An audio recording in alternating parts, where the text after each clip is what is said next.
දැන් අපි කතා කරමින් ඉන්න සම්බුද්ධත්ව ජයන්ති සමරීමේදී අපට විශේෂයෙන් දකින්න හම් වෙන දෙයක් තමයි ස්වාමීන් වහන්සේ බෞද්ධ ධජය ප්‍රදර්ශනය කරනවා බොහෝ අවස්ථාවල. අපි වෙසක් කාලයට, පොසොන් කාලයට අපේ නිවෙස්වල බෞද්ධ ධජය ලෙල්ල දෙනවා අපේ නිවෙස්වල, බෞද්ධයන්ගේ නිවෙස්වල.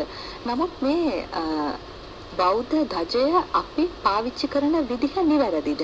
ඒ පිළිබඳව අද අපිට ගැටලුවක් මතුවෙනවා. ඒ නිවැරදි ආකාරයෙන් අපි භාවිත කරනවාද කියන කාරණය.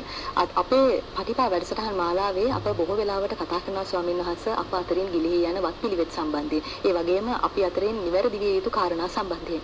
ස්වාමීන් වහන්සේ අපට පැහැදිලි කරොත් බෞද්ධ කොඩිය නිවැරදිව භාවිත කරන්නේ කොහොමද කියන කාරණේ. ඒ සඳහා ප්‍රවේශයක් වශයෙන් අපි කෙටි ඉතිහාසයක සඳහනක් කරොත් බෞද්ධ කොඩියේ ආරම්භය පිළිබඳ සඳහන් කරමින් අපට පැහැදිලි කරොත් අපි කොහොමද බෞද්ධ කොඩිය පාවිච්චි කරන්න ඕනේ, මොන විදිහටද භාවිත කළ යුත්තේ කියලා? අද වර්තමානයේ අපි පාවිච්චි කරන බෞද්ධ කොඩිය ගත්තොත් එහෙම ඊටාම වැදගත් ලෝකේම පිළිගත් ජාත්‍යන්තර බෞද්ධ කොඩිය හැටියට පිළි අරගෙන තියෙන ලංකාවෙන් නිර්මාණය කරපු බෞද්ධ කොඩිය.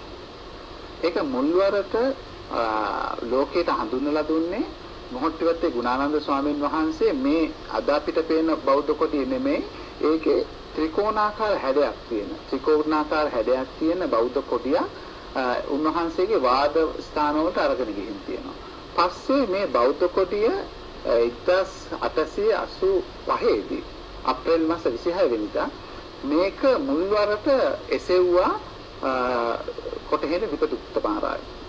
ඒක නිර්මාණය කළේ කමිටුවක් කරා, තනි පුද්ගලෙක් නෙමෙයි. ඊට පස්සේ කමිටුව හරහා නිර්මාණය කරපු බෞද්ධ කොඩිය ප්‍රමිතිය සකස් කළ මේ ඕල්කර්තුමා. එතුමා ඉන්දියාවේ ඉඳලා එනකොට මේ කොඩිය නිර්මාණය කළේ ඉවරයි. ඒ ඕල්කර්තුමා මොකද කළේ? ඒකේ දිගෙන් වැඩි, ඒ දිග අඩු කරලා දෙකයි, කියන්නේ අඩි 2යි 3යි ප්‍රමාණයට බෞද්ධ කොඩියේ ප්‍රමිතිය හදලා මේක 1886 දී මේක සම්මත කළා. මේක තමයි බෞද්ධ කොඩිය කියලා. එතකොට ඒක තමයි ඉතිහාසයේ. ඊට පස්සේ මේක අපි සම්බුද්ධ ජයන්තියේදී මේක යවුවා ජාත්‍යන්තරයට, බෞද්ධ මහා සම්මේලනයට, ලෝක බෞද්ධ මහා සම්මේලනයට යවලා ලෝකේම බෞද්ධ කොඩිය හැටියට මේක සම්මත කරගත්තා. එතකොට මේ ලංකාවේ නිර්මාණය කරපු බෞද්ධ කොඩිය අද ජාත්‍යන්තර පිළිගැනීමකට ඇවිල්ලා තියෙනවා. ලෝකයේ අපි ගියාපුවාම බෞද්ධ කොඩිය ඔසවා තබනකොට අපිට හරි අභිමානයක් වෙනවා ලංකාවේ නියෝජනය කරගෙන මේ බෞද්ධ කොඩිය නිර්මාණය කළා කියලා. හැබැයි ඒ ලෝකේ කොහෙද රටක ඉඳලා ලංකාවට එනකොට අපිට විශාල සමහර වෙලාවට කනගාටුවක් එනවා. මේ ඇයි අපි මේ කොඩියට මොකද වෙලා තියෙන්නේ කියලා.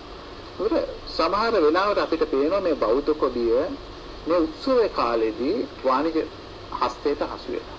මේ බෞද්ධ කොඩිය විකෘති කරලා තියෙනවා. බෞද්ධ කොඩියේ මූලික හරය අඳුනගට නැහැ. බෞද්ධ කොඩියේ මොකක්ද සංකේතවත් වෙන්නේ? බුදුරජාණන් වහන්සේගේ රැස්මාලාවේ ෂඩ්වර්ණ වහන්සේගේ රැස්මාලාව. මොකද රැස්මාලාවෙන් නියෝජනය කරන්නේ? බුදුරජාණන් වහන්සේගේ කේස් නීල වර්ණයෙන් නියෝජනය කරනවා. ඒ වගේම නීල පීත කියන්නේ බුදුරජාණන් වහන්සේගේ සම කහ පාටින් නියෝජනය කරනවා.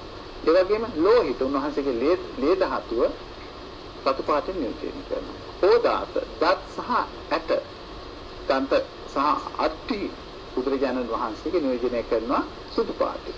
ඊට පස්සේ මංජේෂ්ඨ ඒ කියන්නේ තැඹිලි පාට නියෝජනය කරන්නේ අතුල් පතුල් කියන්නේ අත්ල සහ පා සිටි පාදයන් උන්වහන්සේගේ නියෝජනය කරන මේ සමස්ත එකතු වෙලා තමයි ප්‍රභාෂර රශ්මිය නිෂ්පාදනය. ඒතර මේක තමයි බුදුරජාණන් වහන්සේගේ රැස්මාලාව කියන්නේ මොකක්ද? එක පැත්තකින් බුදු ප්‍රතිමාවක්. බුදු ප්‍රතිමාවක් නැති තැන ප්‍රතිමාව බාටපත් වෙන්නේ බුදුරජාණන් වහන්සේගේ මේ බෞද්ධ කොඩිය.